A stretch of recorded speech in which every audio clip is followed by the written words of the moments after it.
आज हम संकुलों के प्रकार, टाइप्स ऑफ कॉम्प्लेक्सेस के बारे में बताएंगे। वैसे तो संकुल कई प्रकार के हैं, लेकिन हम on the basis of charge, on the basis of ionisation, आवेश के आधार पर या आयनन के आधार पर, there are 4 types of complexes. संकुल 4 प्रकार के हैं।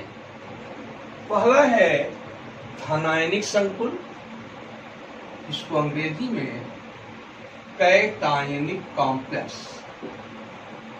कैटायनिक कॉम्प्लेक्स कहा जाता है। बच्चों दूसरा है ऋणायनिक संकुल, इसको अंग्रेजी में एनायनिक कॉम्प्लेक्स कहा जाता है। और तीसरा है धनायनिक एवं ऋणायनिक संकुल, अंग्रेजी में कैटायनिक एंड एनायनिक कॉम्प्लेक्स। और चौथा है बच्चों उदासीन संकुल, इसको अंग्रेजी में न्यूट्रल कॉम्प्लेक्स कहा जाता है। There are 4 types of complexes.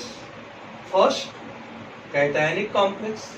Second, anionic complex. Third, cationic and anionic complex. And fourth, neutral complex. अब आइए बच्चों देखें किसे कहेंगे धनायनिक संकुल। प्यारे बच्चों, एक एग्जाम्पल मैं ले रहा हूं, CuNH3 SO। बच्चों यह एक कॉम्प्लेक्स है। आपको पता है कि किसी भी फार्मूला में पहले कैटायन लिखा जाता है और बाद में एनायन। तो बच्चों ये कैटायनिक पार्ट है और ये एनायनिक पार्ट है। ये धनायनिक भाग है और ये ऋणायनिक भाग है। आप जब ये धनायनिक भाग है यानी हमारा जो कॉम्प्लेक्स आयन है, यदि उस पर पॉजिटिव चार्ज आता है तो ऐसे संकुल को क्या कहेंगे? धनायनिक संकुल। प्यारे बच्चों, इस बात को और यहाँ क्लियर कर रहा हूँ। यदि इसको हम ऐसे सॉल्वेंट में डाल दें जिसमें ये घुल जाता है तो क्या होगा? इसका आयोनाइजेशन होगा बच्चों। ये कैटायन और एनायन में डिसोसिएट होगा, टूट जाएगा। देखिए बच्चों, यहाँ डबल प्लस चार्ज आ जाएगा इस पूरे के ऊपर। ये कॉम्प्लेक्स आयन है।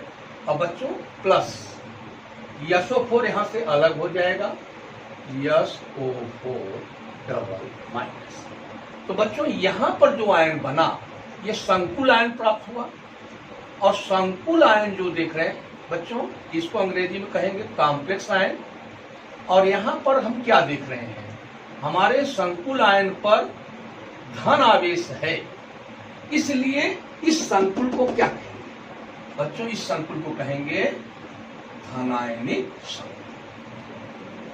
और बच्चों ये भी आयन है, लेकिन ये साधारण आयन है। ये क्या है? साधारण आयन, सिंपल आयन है, साधारण ion. This is simple ion. तो कहने का मतलब धनायनिक संकुल किसे कहेंगे? ऐसा संकुल जिसका आयनन होने पर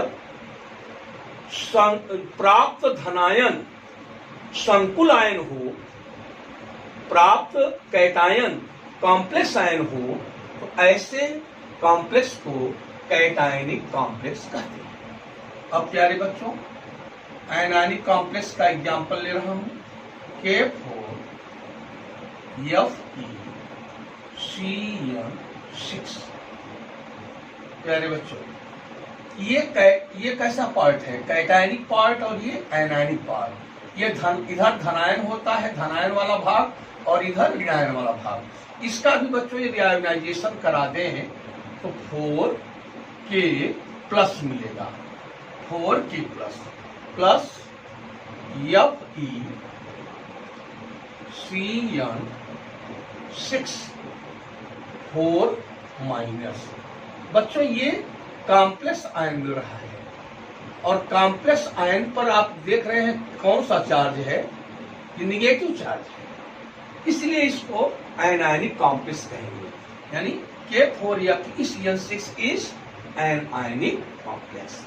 अब बच्चों कैटायनिक एंड एनायनिक कॉम्प्लेक्स क्या है?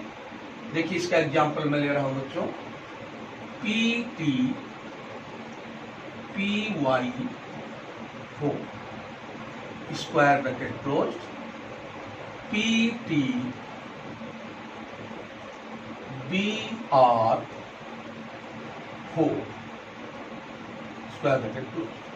बच्चों इसमें आप यदि इसका आयोनाइजेशन कराएं तो इस पर पॉजिटिव चार्ज आएगा और इस पर निगेटिव चार्ज आएगा। यानी इसमें जो कैटायन बनेगा और एनायन बनेगा दोनों कॉम्प्लेक्स आएगा। इसका कैटायन और इसका एनायन दोनों, देखिए इसका आयोनाइजेशन आप कराते हो तो इस देखिए ऐसे मिलेगा, PTPY4।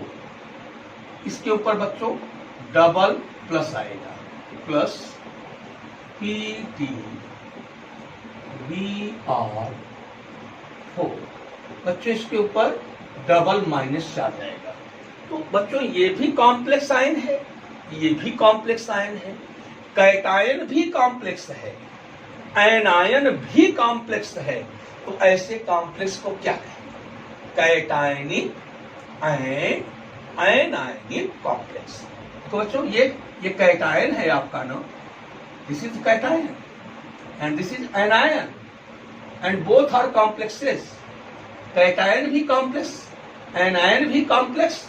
तो this is an example of cationic and anionic complex.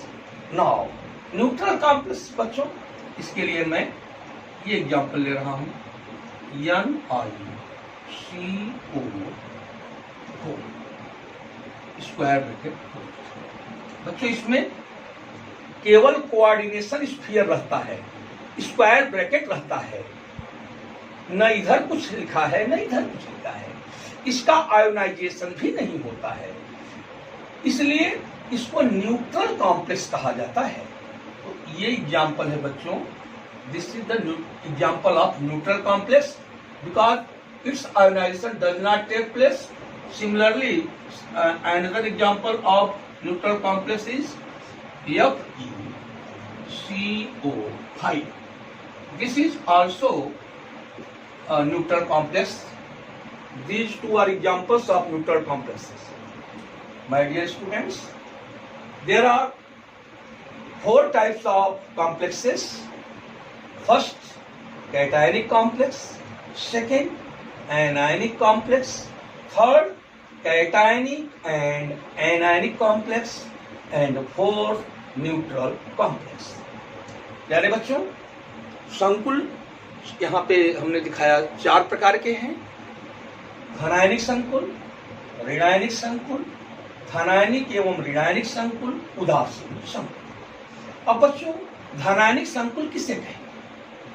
ऐसा संकुल जिसका संकुल आयन धनायन, जिसका संकुल आयन, देखिए इसका बच्चों संकुल आयन कॉम्प्लेक्स आयन ये धनायन है, तो इसको कहेंगे धनायनिक संकुल। ऋणायनिक संकुल ऐसा संकुल जिसका ऋणायन संकुल आयन हो, इसका एक संकुल आयन है ऋणायन, इसलिए बच्चों इसको कहेंगे ऋणायनिक संकुल। धनायनिक एवं ऋणायनिक संकुल ऐसा संकुल जिसका धनायन भी कॉम्प्लेक्स आयन हो, ऋणायन भी कॉम्प्लेक्स आयन हो, दोनों कॉम्प्लेक्स हो। बच्चों ये कॉम्प्लेक्स आयन, ये कॉम्प्लेक्स आयन, तो ऐसे संकुल को कैटायनिक एंड एनायनिक कॉम्प्लेक्स कहते हैं। न्यूट्रल कॉम्प्लेक्स बच्चों क्या है? ऐसा संकुल जिसका कैटायनिक और एनायनिक पार्ट न हो, यानी जिसका आयोनाइजेशन न हो, जिसका आयनन न हो, जो धनायन ऋणायन में ना टूटे, जैसे NiCO4, इसका आयोनाइजेशन नहीं होगा, FeCO5, इसका भी आयोनाइजेशन नहीं होगा। तो ये दोनों न्यूट्रल कॉम्प्लेक्स के उदाहरण हैं।